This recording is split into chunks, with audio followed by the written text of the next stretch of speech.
السلام علیکم۔ آج جمعرات ہے، ستمبر کی 2 تاریخ۔ پاکستان میں اس وقت شام کے 7، بھارت میں 7:30، اور یہاں ہمارے اسٹوڈیوز کی گھڑیوں میں صبح کے 10 بج رہے ہیں۔ وائس آف امریکہ واشنگٹن کی اردو سروس سے میں ہوں خالد حمید، خبروں کے ایک بلیٹن کے ساتھ۔ پہلے آج کی اہم خبروں کی سرخیاں۔ کشمیری علیحدگی پسند رہنما سید علی شاہ گیلانی طویل علالت کے بعد بدھ کی شب وفات پا گئے۔ انہیں جمعرات کے الصبح سری نگر کے حیدر پورہ علاقے میں واقع ایک قبرستان میں دفن کر دیا گیا۔ پاکستان کے وزیر خارجہ شاہ محمود قریشی نے افغانستان سے غیر ملکی فورسز کے انخلا کے بعد امریکی نشریاتی ادارے اسکائی نیوز سے ایک انٹرویو کے دوران اس خدشے کا اظہار کیا ہے کہ افغانستان کو تنہا چھوڑنے کے نتائج سنگین ہو سکتے ہیں اور ملک افراتفری اور بدنظمی کا شکار ہو سکتا ہے۔ طالبان کا کہنا ہے کہ نئی حکومت کی تشکیل کے لیے مذاکرات مکمل ہو گئے ہیں اور جلد اس کا اعلان کیا جائے گا۔ افغانستان کی پنجشیر وادی میں طالبان جنگجوؤں اور طالبان مخالف مزاحمتی فورسز کے درمیان اختلافات حل کرنے کے لیے مذاکرات میں ناکامی کے بعد زبردست لڑائی شروع ہو گئی ہے۔ وائٹ ہاؤس کا کہنا ہے کہ صدر جو بائیڈن جمعے کے روز لوئیزیانا کا دورہ کریں گے تاکہ سمندری طوفان آئیڈا سے ہونے والے نقصانات کا جائزہ لیا جا سکے۔ صدر بائیڈن آج جمعرات کو اپنے خطاب میں اپنی انتظامیہ کی جانب سے طوفان کے رد عمل کی حکمت عملی کا خاکہ پیش کر رہے ہیں۔ اور اب تفصیلات۔ کشمیری علیحدگی پسند رہنما سید علی شاہ گیلانی کو جمعرات کی الصبح سری نگر کے حیدر پورہ علاقے میں ان کے گھر کے قریب واقع ایک قبرستان میں دفن کر دیا گیا۔ سید علی گیلانی طویل علالت کے بعد بدھ کی شب وفات پا گئے تھے۔ ان کی عمر لگ بھگ 92 برس تھی۔ ان کے اہل خانہ نے الزام عائد کیا ہے کہ پولیس نے بقول ان کے مرحوم کی میت تحویل میں لے کر اہل خانہ کو تدفین میں شرکت کی اجازت نہیں دی اور اپنے تئیں انہیں سپرد خاک کر دیا۔ لواحقین نے الزام لگایا کہ پولیس نے جمعرات کی صبح 3 بجے کے قریب میت کو اپنی تحویل میں لے لیا اور اس دوران گھر کی خواتین کے مزاحمت کرنے پر انہیں دھکے بھی دیے گئے۔ پولیس نے الزامات کی تردید کی ہے۔ پولیس عہدیدار وجے کمار نے سید علی گیلانی کے اہل خانہ کی طرف سے لگائے جانے والے الزامات کو بے بنیاد قرار دیا اور کہا کہ حقیقت یہ ہے کہ پولیس نے ان کی میت کو گھر سے قبرستان تک لے جانے کو آسان بنایا کیونکہ یہ خدشہ تھا کہ شرپسند عناصر صورتحال کا ناجائز فائدہ اٹھا سکتے ہیں۔ ان کے بقول سید علی گیلانی کے رشتہ داروں نے تجہیز و تکفین میں حصہ لیا۔ سید علی گیلانی عارضہ قلب میں مبتلا تھے جبکہ سن 2007 میں ان میں گردوں کے کینسر کی بھی تشخیص ہوئی تھی۔ وہ سری نگر میں اپنی رہائش گاہ پر گزشتہ کئی برس سے نظر بند تھے۔ ان کے انتقال کی خبر ملتے ہی حکام نے مبینہ طور پر سری نگر اور وادی کشمیر کے کئی دوسرے شہروں اور قصبہ جات میں کرفیو یا کرفیو جیسی پابندیاں عائد کر دیں جبکہ سیکورٹی فورسز نے حیدر پورہ علاقے کی مکمل ناکہ بندی کر دی۔ پولیس نے صحافیوں کو بھی حیدر پورہ کی طرف جانے کی اجازت نہیں دی۔ حکومت پاکستان نے سید علی شاہ گیلانی کے انتقال پر افسوس کا اظہار کیا ہے اور کہا ہے کہ پاکستانی قوم آزادی اور انصاف کے لیے ان کی جدوجہد کو خراج عقیدت پیش کرتی ہے۔ کشمیری رہنما کو گزشتہ برس پاکستان کے بڑے سویلین ایوارڈ نشان پاکستان سے نوازا گیا تھا۔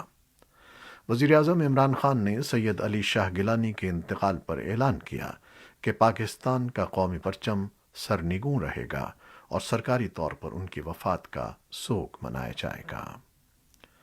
پاکستان کے وزیر خارجہ شاہ محمود قریشی نے متنبہ کیا ہے کہ اگر مغربی ممالک نے طالبان کے ساتھ رابطے برقرار نہ رکھے تو ان کے بقول افغانستان کو ایک اور خانہ جنگی کا سامنا ہو سکتا ہے۔ افغانستان سے غیر ملکی فورسز کے انخلا کے بعد امریکی نشریاتی ادارے اسکائی نیوز سے ایک انٹرویو کے دوران پاکستان کے اعلیٰ سفارتکار نے اس خدشے کا اظہار کیا کہ افغانستان کو تنہا چھوڑنے کے نتائج سنگین ہو سکتے ہیں اور ملک افراتفری اور بدنظمی کا شکار ہو سکتا ہے۔ امریکہ کے joint chiefs of staff general mark ملی نے پاکستان فوج کے سربراہ جنرل قمر جاوید باجوہ سے ٹیلی فون پر گفتگو کی اور پاکستان اور خطے کی موجودہ سیکیورٹی صورتحال پر تبادلہ خیال کیا۔ 31 اگست کو افغانستان سے غیر ملکی فورسز کے انخلا کے بعد امریکہ اور پاکستان کی فوجی اعلیٰ عہدیداروں کے درمیان یہ پہلا رابطہ ہے۔ امریکہ کے محکمہ دفاع کی طرف سے جاری ایک بیان کے مطابق بدھ کو ہونے والی اس بات چیت میں دونوں اعلیٰ عہدیداروں نے باہمی دلچسپی کے امور اور پاکستان اور خطے کی سیکیورٹی صورتحال پر بات چیت کی۔ افغانستان کی پنجشیر وادی میں طالبان جنگجوؤں اور طالبان مخالف مزاحمتی فورسز کے درمیان مذاکرات میں ناکامی کے بعد زبردست لڑائی شروع ہو گئی ہے۔ مزاحمتی فورسز کے ایک ترجمان نے دعویٰ کیا کہ طالبان کے حملے کو پسپا کر دیا گیا ہے اور انہیں بھاری نقصان اٹھانا پڑا ہے۔ اس مزاحمت کی قیادت احمد مسعود کر رہے ہیں، جو 1990 کے عشرے میں طالبان مزاحمت کے معروف لیڈر احمد شاہ مسعود کے بیٹے ہیں۔ مسعود کے ترجمان فہیم دستی نے کہا کہ طالبان اپنی کارروائیاں وادی کے شمال مشرقی حصے سے خاص طور پر خاک نامی پہاڑی درے اور پروان صوبے سے کر رہے ہیں۔ دونوں فریق مذاکرات میں ناکامی کا الزام ایک دوسرے پر عائد کر رہے ہیں۔ طالبان نے ابھی تک پنجشیر کی جنگ پر کوئی تبصرہ نہیں کیا ہے، لیکن طالبان کے ایک عہدیدار ملا امیر خان متقی نے ایک ویڈیو پیغام میں کہا ہے کہ پنجشیر تنازع کے پرامن حل کے لیے مذاکرات ناکام ہو گئے ہیں۔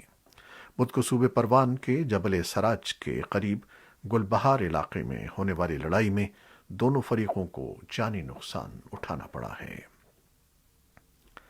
طالبان کا کہنا ہے کہ نئی حکومت کی تشکیل کے لیے مذاکرات مکمل ہو گئے ہیں اور جلد اس کا اعلان کیا جائے گا۔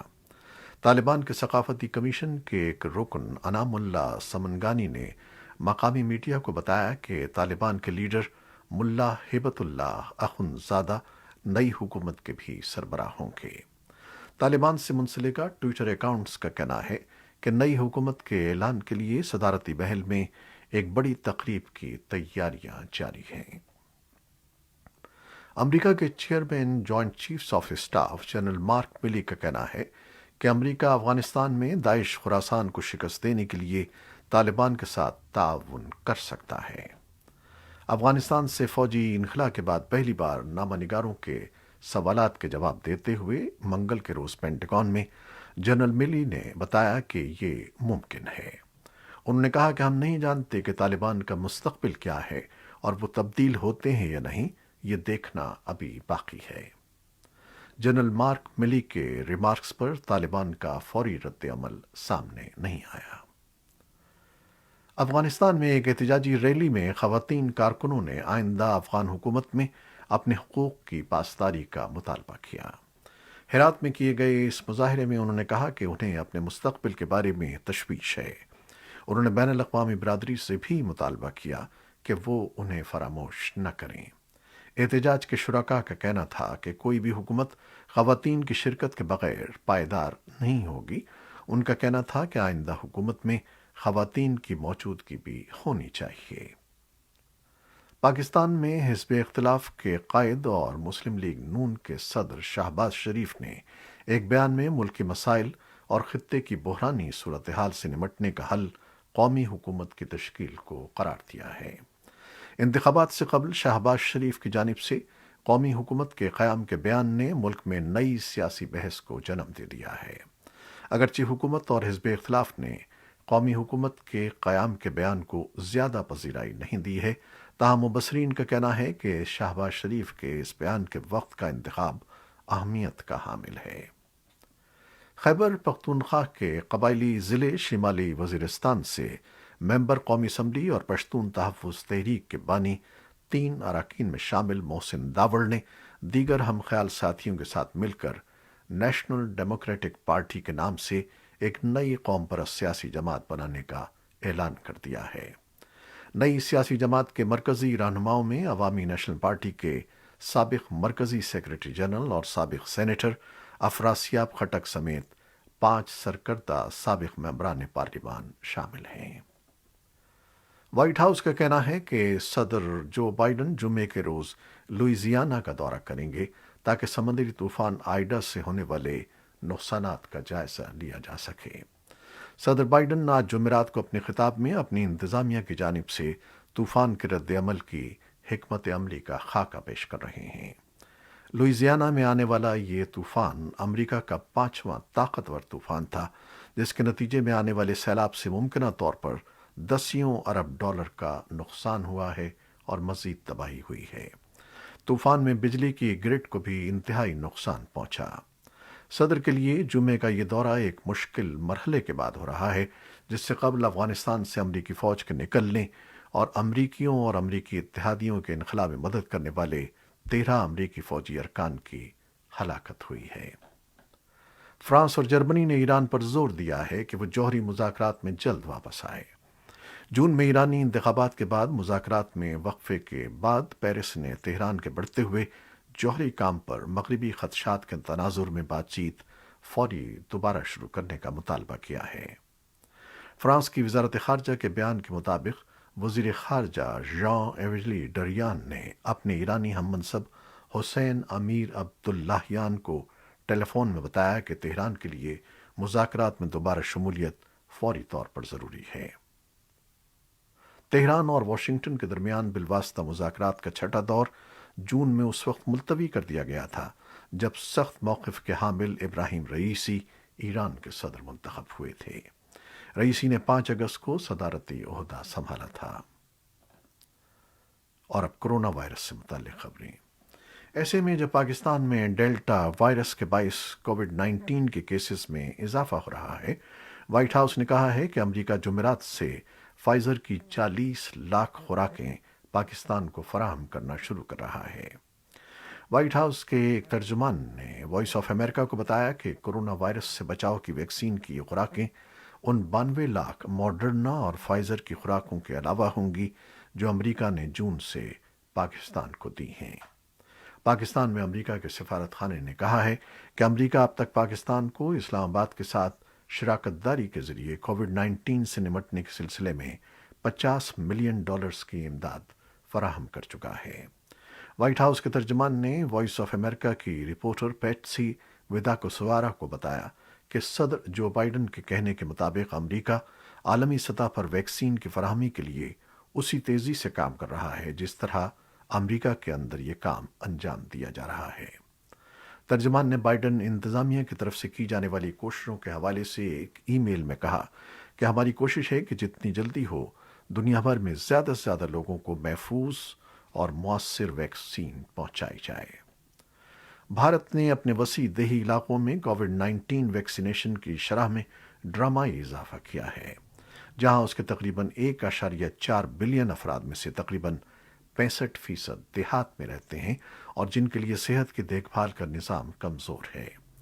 اس گنجان آباد ملک نے دیہاتوں کے لیے تیار کردہ جدید حکمت عملی کے ساتھ ساتھ مواصلاتی حکمت عملی کے امتزاج سے حفاظتی ٹیکوں کی مہموں کو متعارف کرایا ہے، جس کا نتیجہ مثبت طور پر سامنے آ رہا ہے۔ لیکن اگرچہ دیہاتوں میں ویکسین کی مانگ بڑھتی جا رہی ہے، پھر بھی دنیا کی سب سے بڑی ویکسین بنانے والی کمپنی کے لیے فراہمی کی راہ میں رکاوٹیں حائل ہیں۔ ماہرین کا کہنا ہے کہ سن 2021 کے اختتام تک ملک میں بالغوں کو ویکسین دینے کا مقصد پورا ہونے کا امکان نہیں ہے۔ جرمن چانسلر اینگلا مرکل اور عالمی ادارہ صحت کے ڈائریکٹر جنرل ٹیڈروس گیبریئس نے مستقبل میں صحت کی عالمی ایمرجنسیز سے نمٹنے کے لیے وسائل ایک جگہ اکٹھے کرنے کے لیے بدھ کے روز برلن میں پینڈیمک اور ایپیڈیمک انٹیلیجنس کے ایک مرکز کا باضابطہ طور پر افتتاح کیا۔ یہ مرکز، جس کا اعلان مئی میں کیا گیا تھا، دنیا بھر سے صحت کے اعداد و شمار اکٹھا کرنے والا ایک ادارہ ہوگا۔ ایک سپر کمپیوٹر سے لیس یہ ادارہ بین الاقوامی حکومتوں اور اکیڈمک اور پرائیویٹ سیکٹر کے اداروں سے معلومات اکٹھی کرے گا اور ان کا تجزیہ کرے گا اور تقسیم کرے گا۔ یہ تھیں وہ خبریں جو فیس بک لائیو پر ہم نے آپ کے لیے پیش کی۔ ہماری ویب سائٹ اور یوٹیوب پر یہ بلیٹن پوسٹ کر دیا جاتا ہے، جسے آپ بعد میں بھی دیکھ سکتے ہیں۔ ہمارے اس بلیٹن کو شیئر کرنا نہ بھولیے گا۔ خالد حمید اب اجازت چاہتا ہے۔ اللہ حافظ۔